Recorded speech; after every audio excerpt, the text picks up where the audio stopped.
इस कार्यक्रम के प्रायोजक हैं रोजगार डेवलपर्स। नमस्कार, आप देख रहे हैं पल्स 24 न्यूज में आपके साथ दिव्या पैन्यूली। वक्त हो चला है नेशनल बुलेटिन का, लेकिन उससे पहले नजर डालते हैं हेडलाइंस पर।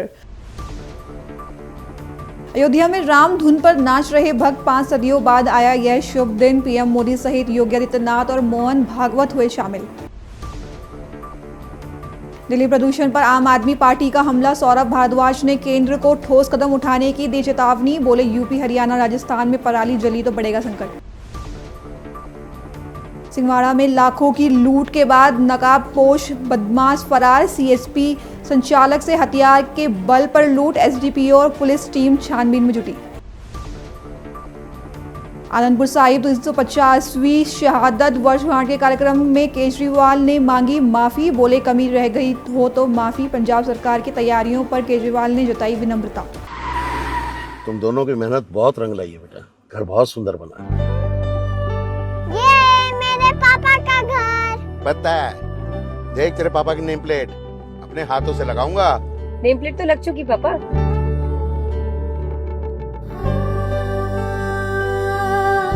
असल मेहनत तो आपने की है पापा, मुझे इस काबिल बनाने के लिए। वो जिंदगी भर किराए के मकान में रहे, लेकिन तो आज ये घर मेरा नहीं, ये है मेरे पापा का घर।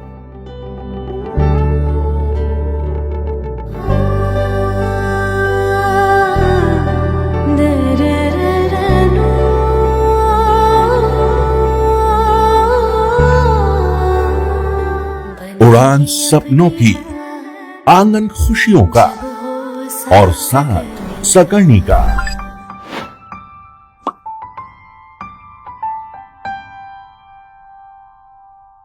60 वर्षों से आपके साथ मनोरंजन और संस्कार का संगम, जाह्नवी मैगजीन।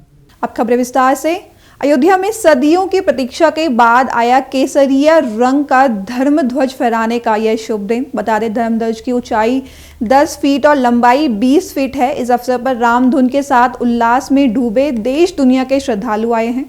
उत्तर प्रदेश के मुख्यमंत्री योगी आदित्यनाथ ने प्रधानमंत्री नरेंद्र मोदी और आरएसएस प्रमुख मोहन भागवत को श्री राम जन्मभूमि मंदिर के शिखर पर फहराए गए भगवा ध्वज और रामलला की मूर्ति के छोटे मॉडल भेंट किए। प्रधानमंत्री मोदी ने इस अवसर पर कहा कि आज अयोध्या भारत की संस्कृति चेतना के एक महत्वपूर्ण बिंदु के रूप में इतिहास में दर्ज हो रही है। उन्होंने कहा कि सदियों की वेदना और घाव आज भर रहे हैं और हर राम भक्त के हृदय में अलौकिक आनंद है। पीएम ने भगवा ध्वज का विशेष महत्व बताते हुए कहा, यह संकल्प, सफलता और सदियों से चले आ रहे सपनों का प्रतीक है। सियावर रामचंद्र की, सियावर रामचंद्र की जय सिया राम। उत्तर प्रदेश की राज्यपाल आनंदीबेन पटेल, राष्ट्रीय स्वयंसेवक संघ के परम पूजनीय सरसंघ चालक डॉक्टर मोहन भागवत जी, उत्तर प्रदेश के मुख्यमंत्री योगी आदित्यनाथ जी, श्री राम जन्मभूमि तीर्थ क्षेत्र ट्रस्ट के अध्यक्ष पूज्य महंत नृत्य गोपाल दास जी, पूज्य संत समाज,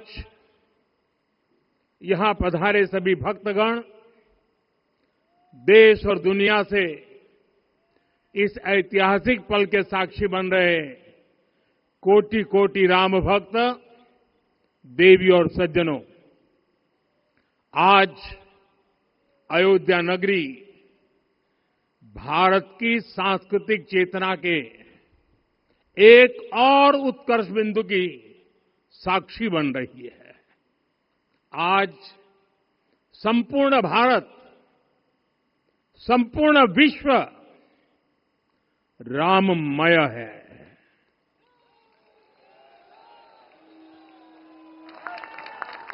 हर राम भक्त के हृदय में अद्वितीय संतोष है, असीम कृतज्ञता है, अपार अलौकिक आनंद है। सदियों के घाव भर रहे हैं। सदियों की वेदना आज विराम पा रही है। सदियों का संकल्प आज सिद्धि को प्राप्त हो रहा है। आज उस यज्ञ की पूर्णाहुति है जिसकी अग्नि 500 वर्ष तक प्रज्वलित रही। जो यज्ञ एक पल भी आस्था से डिगा नहीं, एक पल भी विश्वास से टूटा नहीं। आज भगवान श्री राम के गर्भगृह की अनंत ऊर्जा, श्री राम परिवार का दिव्य प्रताप इस धर्म ध्वजा के रूप में इस दिव्यतम भव्यतम मंदिर में प्रतिष्ठापित हुआ है। और साथियों, ये धर्म ध्वजा केवल एक ध्वजा नहीं, ये भारतीय सभ्यता के पुनर्जागरण का ध्वज है। मुख्यमंत्री योगी आदित्यनाथ ने इस खास अवसर पर जनता को संबोधित करते हुए कहा कि श्री राम जन्मभूमि मंदिर 140 करोड़ भारतीयों की आस्था, सम्मान और आत्मगौरव का प्रतीक है। उन्होंने भगवा ध्वज को धर्म, मर्यादा, सत्य, न्याय और राष्ट्रधर्म का प्रतीक बताया। उन्होंने कहा कि पिछले 500 वर्षों में साम्राज्य और पीढ़ियां बदलती नहीं, लेकिन आस्था हमेशा अडिग रहती है। योगी ने कहा कि जब आरएसएस जैसे संगठन ने कमान संभाली तो मंदिर निर्माण का सपना साकार हुआ। राम का यह भव्य मंदिर 140 करोड़ भारतीयों की आस्था, सम्मान और आत्म गौरव का प्रतीक है। इस भव्य मंदिर के निर्माण में योगदान देने वाले उन सभी कर्मयोगियों का भी मैं हृदय से अभिनंदन करता हूं। आज का यह पावन दिन उन पूज्य संतों, योद्धाओं, श्री राम भक्तों की अखंड साधना, संघर्ष को समर्पित है, जिन्होंने इस पूरे आंदोलन और संघर्ष के लिए अपना जीवन समर्पित किया। विवाह पंचमी का यह दिव्य संयोग इस उत्सव को और भी पावन बना रहा है। ध्वजारोहण उस सत्य का उद्घोष है कि धर्म का प्रकाश अमर है और राम राज्य के मूल्य कालजयी हैं। आदरणीय प्रधानमंत्री जी, 2014 में जब आपने भारत का नेतृत्व संभाला था, उसी दिन कोटि कोटि भारतवासियों के मन में, उनके हृदय में यह संभावना, यह संकल्प और विश्वास का सूर्योदय हुआ। आज वही विश्वास, वही तपस्या, वही अनगिनत पीढ़ियों की प्रतीक्षा आपके कर कमलों के माध्यम से साकार रूप से पूरे भारतवासियों और सभी सनातन धर्मावलंबियों के समक्ष आज इस भव्य राम मंदिर के रूप में है। श्री राम मंदिर पर फहराता यह केसरिया ध्वज धर्म का प्रतीक है, मर्यादा का प्रतीक है, सत्य, न्याय और राष्ट्र धर्म का भी प्रतीक है। यह विकसित भारत की संकल्पना का प्रतीक भी है, क्योंकि संकल्प का कोई विकल्प नहीं। और पिछले 11 वर्ष में बदलते हुए भारत को हम सब ने अपनी आंखों से देखा है। एक नया भारत का दर्शन हम कर रहे हैं, जहां पे विरासत और विकास का एक बेहतर समन्वय इसे एक नई ऊंचाई की ओर प्रदान कर रहा है। तो नहीं दरिद्र को दुखी न दीना, नहीं कहो अबुद न लक्षण हीना। 80 करोड़ लोगों को राशन की सुविधा का लाभ, 50 करोड़ लोगों को निःशुल्क स्वास्थ्य की सुविधा का लाभ, हर गरीब के पास जरूरतमंद को एक आवास की सुविधा, हर व्यक्ति को बिना भेदभाव के शासन की सभी प्रकार की सुविधाओं का, यह राम राज्य की उस उद्घोषणा का जिसका आधार विकसित भारत है, यह उसी का संकल्प है। बहनों और भाइयों, पिछले 500 वर्षों में साम्राज्य बदले, पीढ़ियां बदली, किंतु आस्था अडिग रही, अचल रही। आस्था न झुकी और न रुकी। जन जन को विश्वास अटल था। और जब राष्ट्रीय स्वयंसेवक संघ जैसे यशस्वी संगठन के हाथों में कमान आई तो हर एक मुंह से बिना किसी परवाह करके एक ही उद्घोष निकलता था कि रामलला हम आएंगे, मंदिर वहीं, लाठी गोली खाएंगे, मंदिर वहीं।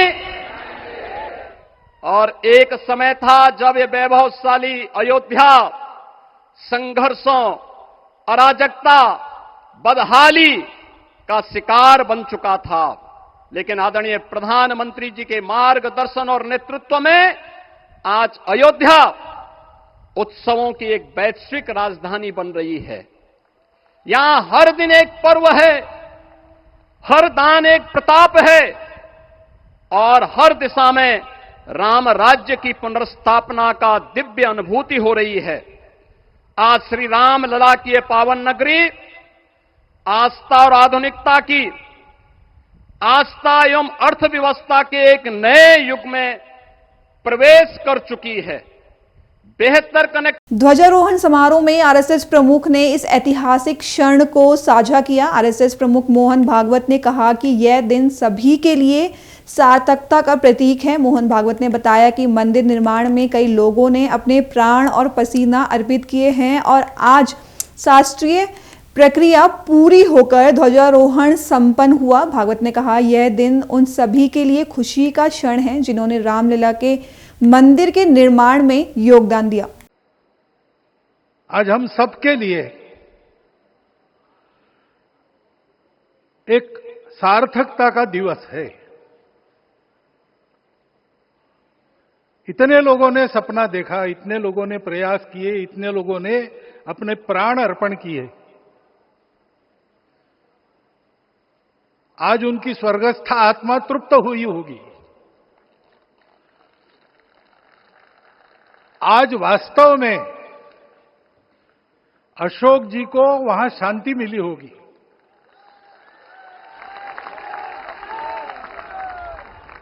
महंत रामचंद्र दास जी महाराज, श्रीमान दालमिया जी, कितने संत, कितने गृहस्थ, कितने विद्यार्थी, उन्होंने अपना प्राणार्पण किया, अपना पसीना बहाया। जो पीछे रहे वो भी रोज ये इच्छा मन में व्यक्त करते रहे कि मंदिर बनेगा बनेगा, बन गया। और आज उस मंदिर निर्माण की शास्त्रीय प्रक्रिया पूर्ण हो गई, ध्वजारोहण हो गया। राम राज्य का ध्वज जो कभी अयोध्या में फहराता था और संपूर्ण विश्व में अपने आलोक से सुख शांति प्रदान करता था, वो ध्वज आज फिर से नीचे से ऊपर चढ़ता हुआ और अपने शिखर पर विराजमान होता हुआ हमने अपनी आंखों से देखा है, इसी देह में देखा है। दिल्ली के आम आदमी पार्टी के अध्यक्ष सौरभ भारद्वाज ने केंद्र और राज्य सरकारों पर सख्त टिप्पणी की है। उन्होंने कहा कि जब दिल्ली में प्रदूषण अपने चरम पर है और लोग सड़कों पर प्रदूषण के विरोध में प्रदर्शन कर रहे हैं, तब भी केंद्र सरकार केवल औपचारिक मीटिंग कर रही है। सौरभ भारद्वाज ने कहा कि पराली जलाने की समस्या गंभीर है और उसे रोकने के लिए सरकार को किसानों को सब्सिडी या प्रोत्साहन देना चाहिए। उन्होंने सुझाव दिया कि प्रदूषण कम करने के लिए स्पष्ट माइलस्टोन तय किया जाए और जो राज्य सबसे अधिक प्रदूषण घटाए उसे सेंट्रल टैक्स में हिस्सा दिया जाए।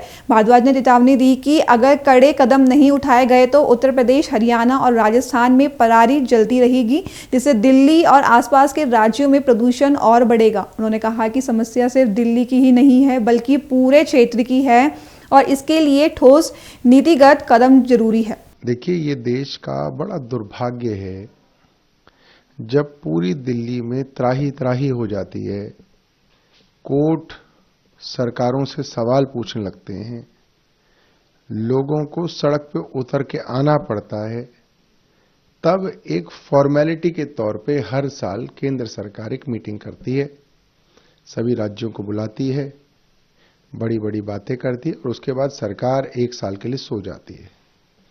मैं ये मानता हूं कि इस बार भी सरकार ने सिर्फ औपचारिकता के लिए, सिर्फ फेस सेविंग के लिए मीटिंग की है। आप किसानों को सब्सिडी देंगे स्टबल बर्निंग के लिए, कितनी देंगे इसके बारे में कोई फैसला नहीं किया गया। एनसीआर के राज्यों में, हरियाणा में, उत्तर प्रदेश में, राजस्थान में अभी भी कोयले से चलने वाले प्लांट क्यों चल रहे हैं, उनकी जगह हाइड्रो पावर से बिजली क्यों नहीं दी जा रही, इसके ऊपर कोई फैसला नहीं लिया गया। क्या केंद्र सरकार को तमाम राज्यों के साथ बैठकर एक ऐसे रोड मैप पे काम करना चाहिए जिसके माइलस्टोन्स तय किए जाएं? कौन सा राज्य प्रदूषण कम कर रहा है उसके हिसाब से उसको सेंट्रल टैक्सेस का शेयर दिया जाए। जब तक आप कठोर जो है कदम राज्य सरकारों के खिलाफ नहीं उठाएंगे तब तक दिल्ली के अंदर तो सब कुछ किया जाएगा मगर उत्तर प्रदेश, हरियाणा, राजस्थान की सरकारें कुछ नहीं करेंगी और इसी तरीके से चलता रहेगा। दिल्ली सरकार ने अभी ऑर्डर 50% वर्क फ्रॉम होम, क्या आपको लगता है कि तत्कालिक उपाय के लिए वो सही कर रहे हैं? देखिए, ये भी हाफ हार्टेड मेजर्स हैं। जब आप चाहते नहीं है कुछ करना मगर आपको मीडिया और जनता के प्रेशर में कुछ करते हुए दिखना है तो इस तरीके के कॉस्मेटिक कदम उठाए जाते हैं। आप सड़क पे निकलिए, जितना 3 दिन पहले ट्रैफिक था उतना ही आज है, तो ये सिर्फ कागजी निर्णय है। इन निर्णयों का कोई भी जमीन पर ना तो असर पड़ता है और ना ही इससे किसी को फर्क पड़ता है। सरकार सिर्फ अपनी फेस सेविंग के लिए ये हाफ हार्टेड मेजर्स ले रही है। बिहार के सिंहवाड़ा थाना क्षेत्र के कटासा महिसारी पथ पर सोमवार की शाम बाइक सवार 3 नकाबपोश बदमाशों ने सनसनीखेज लूट की वारदात को अंजाम दिया। इन बदमाशों ने सीएसपी संचालक भोला यादव से हथियार के बल पर 3.5 लाख रुपए लूट लिए। पीड़ित भोला यादव ने बताया कि वे सेंट्रल बैंक ऑफ इंडिया की शाखा से कैश लेकर गांव लौट रहे थे। कटासा से महिसारी की ओर जाते समय तड़बना के पास सुनसान जगह पर उन्हें बदमाशों ने घेर लिया और 2 राउंड फायरिंग की। इसके बाद बदमाश कैश लेकर फरार हो गए। सूचना मिलते ही सदर एसडीपीओ एसके सुमन और थाना अध्यक्ष बसंत कुमार पुलिस बल के साथ मौके पर पहुंचे और छानबीन शुरू कर दी। पुलिस मामले की जांच कर रही है और आरोपी की तलाश भी जारी है। आज क्या हुआ है? कटासा मैसूर के बीच में सीएसपी संचालक पैसा लेके जा रहे थे तो उस अज्ञात 3 अपराधियों द्वारा, बाइक सवार अपराधियों द्वारा रुपया छीनने की बात सामने आई है। हम लोग सीसीटीवी फुटेज जांच कर रहे हैं और आगे की कार्रवाई करेंगे। क्या नाम है आपका? भोला यादव। घर कहाँ है? कलवारा। क्या काम करते हैं? सीएसपी चलाते हैं, सेंट्रल बैंक। सेंट्रल बैंक का। अच्छा, क्या हुआ है आपके साथ घटना? सिंहवाड़ा बैंक से 3.5 लाख रुपया निकाल करके आ रहे थे। सिंहवाड़ा में तरवन्नी के पास 3 लड़का आया, बंदूक दिखा के मेरा पैसा छीन के भाग गया। अच्छा, फायरिंग भी किया? फायरिंग 2 किया। 2 फायरिंग किया? 2 फायरिंग। कहाँ फायरिंग किया? आपको कुछ लगा ही नहीं? नीचे फायरिंग किया। अच्छा, कितने के संख्या में आया था? 3 के संख्या में आया था। क्या तीनों के हाथ में हथियार? नहीं, एक के हाथ में हथियार। कैसा देखने में कैसा लग रहा था वो? लंबा सा था, मुंह पे गोला टाइप का था। क्या बोला? कैसे आपके पास आया वो? रुक रुक रुक रुक रुक ऐसे करके कहा था। हम कहा रुके, हम जा रहे हैं। तो कहा रुकता है साला की गोलियां मार देंगे। फिर रुक गए। क्या बोला उसके बाद? बोला कि बैग छोड़। बोला बैग कहा छोड़ दे? बैग में नहीं कुछ है। दोनों बैग दो बैग दोनों तो साला जान से मार देंगे। गोली चलाया नीचे। अच्छा, क्या बजे आप घर से निकले थे बैंक के लिए? घर से तो हम 1 बजे ही निकले थे। अच्छा, किसी से आप है वहाँ पे इधर उधर आते मैं हम आज नहीं भाग पाए, पता नहीं क्या है। किसी से विवाद है क्या कभी पहले, किसी प्रकार का कोई विवाद? कोई पर शक विवाद है क्या पहले से? कोई विवाद तो बहुत सारा है सर, लेकिन कितना को हम कहेंगे कि एक जमीनी विवाद है, और सारा है बहुत ज्यादा। किसी पर शक है जो ऐसा कर सकता है? अभी कुछ नहीं बता पाएंगे, देखते हैं थोड़ा सा। बैंक में जब आप गए थे तो वहाँ आपको कोई फॉलो कर रहा था, ऐसा कुछ समझ में आया था बैंक में? जी नहीं। कोई व्यक्ति आगे पीछे कर रहा हो या गाड़ी जाते आते समय? जी नहीं, ऐसा कुछ नहीं समझ? नहीं देख पाए। अचानक हमला हुआ है जी। इससे पहले कोई धमकी उमकी दिया था कि लूट लेंगे मार देंगे? जी नहीं, ऐसा कुछ नहीं। कब से ये काम कर रहे हैं आप? 2017 से ही कर रहे हैं। 2017 से कर रहे हैं? जी। किस बैंक का CSP लिए हुए हैं? Central bank. कहाँ पर ये घटना हुई है? तरबन्नी के पास, कटासा से आगे तरबन्नी के पास। कितने बजे की घटना है? 4:02। 4:02। क्या नाम है आपका? भोला यार। पिताजी का? राम समूजिया, कलवार थाना सिंहवाड़ा। जोधपुर के चौपासनी हाउसिंग बोर्ड सेक्टर 9 में सोमवार सुबह चोरी की बड़ी वारदात सामने आई, जहां बंद पड़े एक मकान में 2 चोर ताले तोड़कर घुस गए और LED टीवी की व कीमती सैनिटरी सामान लेकर भागने की कोशिश कर रहे थे। मकान मालिक अनीता को पड़ोसियों से सूचना मिली कि घर का दरवाजा टूटा हुआ है। अनीता मौके पर पहुंची तो देखा कि 2 चोर घर में सामान समेट रहे हैं। उनमें से एक LED टीवी लेकर बाहर निकल रहा था, जिसे मौके पर मौजूद लोगों ने पकड़ लिया, जबकि दूसरा अंधेरे का फायदा उठाकर फरार हो गया है। सूचना पर देवनगर थाना पुलिस तुरंत पहुंची और पकड़े गए चोर को हिरासत में ले लिया है। पुलिस ने मकान का मुआयना किया, साक्ष्य जुटाए और आसपास के CCTV फुटेज की जांच शुरू कर दी है। थानाधिकारी सोमकरण चारण ने बताया कि मामले की गंभीरता को देखते हुए तेजी से जांच की जा रही है और जल्द ही दूसरे आरोपी को भी गिरफ्तार कर लिया जाएगा। मेरे पास भी कॉल आया था जब पास में स्कूल है कि यहाँ पे कोई चोर आया है, आपके लोग भी छूटे हुए हैं और कुछ सामान चोरी करने आप जल्दी से आ जाइए। तो जब मैं आई थी और पता चला कि बैठा ही था यहाँ पे और TV निकला हुआ था और अंदर देखा तो अभी सारे घर के गेट के दरवाजे लॉक टूटे हुए ही हैं, प्लस ना कुछ पानी टाइप और ये भी चोरी किया है। इससे पहले भी एक बार चोरी हो चुकी है, तो अब पुलिस को बुलाया है, देखते हैं आगे क्या कार्रवाई होगी। तो चोर को यहीं रंगे हाथों पकड़ा गया था, यहीं मौके पे? बिल्कुल यहीं पे मौके पे पकड़ा गया है। तो अच्छा। ये सुबह जस्ट यहाँ पे TV उन्होंने लेके रखी थी, पास वालों ने जस्ट बताया कि आपके यहाँ से कुछ चोरी हुई है। इन पास में स्कूल वाले टीचर्स को बताया था एक्चुअली में। 9/419 मकान नंबर है जो सेक्टर 9 में पहले कहलाते हैं, बिजली घर के पास वाली रोड। चौपासनी हाउसिंग? जी, चौपासनी हाउसिंग। आपका परिचय? मेरा नाम अनीता खिमनानी है, इस घर के ओनर की मैं सिस्टर हूँ। Thank you. ये आज सुबह पुलिस थाना देवनगर पर सूचना मिली थी कि CHB सेक्टर स्थित 9 सेक्टर स्थित एक मकान में एक शख्स जो है चोरी की नीयत से घुसा था और जिसने TV और कुछ सैनिटरी का सामान चुराने का प्रयास किया, जिस पर थाने से जाब्ता गया था और शख्स को दस्तयाब किया गया है। ये नकबजद हैं और पहले भी इसके नकब देने के प्रकरण दर्ज हैं। इससे जोधपुर कमिश्नरेट में और भी चोरी की वारदातों के संबंध में पूछताछ की जाए। सर, ये घटना किस जगह घटी थी अपने चोरी की? ये 9 सेक्टर में मकान है, वहाँ पर ये घटना घटी थी। इसका नाम लक्की उर्फ गोरजी, जाति वाल्मीकि, निवासी पशुपति स्कूल के पास राजीव गांधी कॉलोनी करेंगे। लोगों ने इसको रंगे हाथों पकड़ लिया था सर, है ना? हाँ, ये वहीं पकड़ा गया था, चोरी का प्रयास करते। सर, ये कह रहे हैं भाग गया था?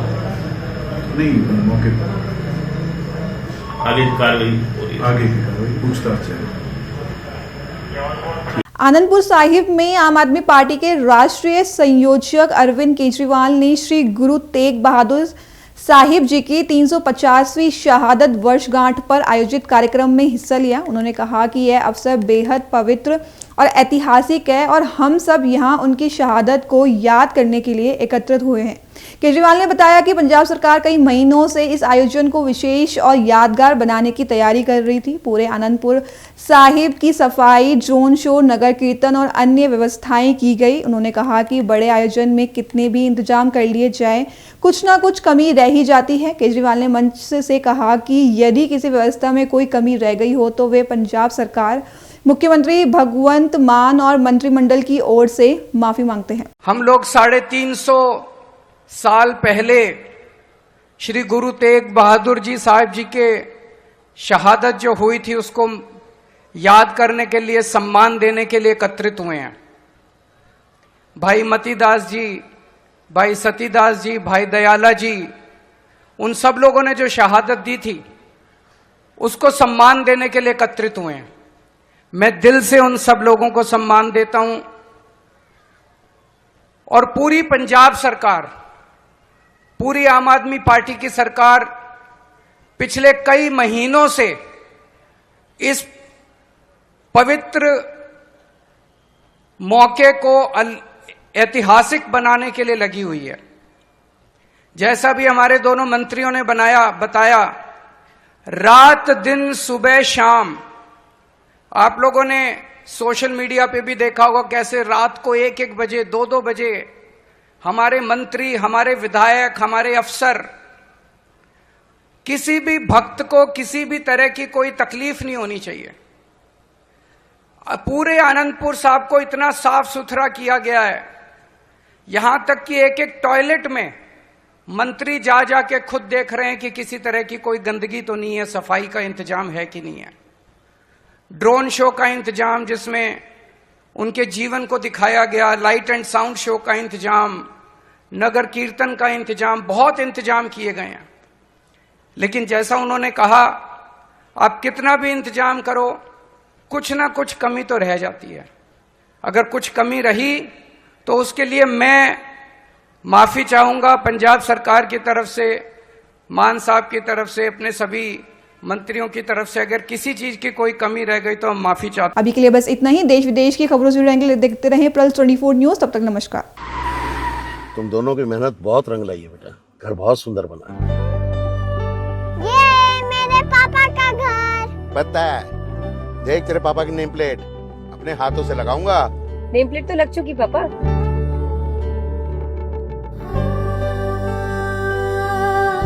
असल मेहनत तो आपने की है पापा, मुझे इस काबिल बनाने के लिए। वो जिंदगी भर किराए के मकान में रहे, लेकिन आज ये घर मेरा नहीं, ये है मेरे पापा का घर।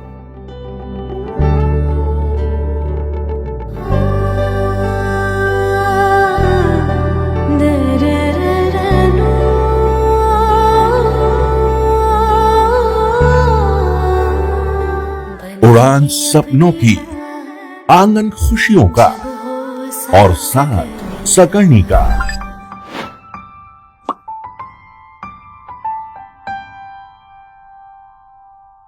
60 वर्षों से आपके साथ मनोरंजन और संस्कार का संगम, जाह्नवी मैगजीन।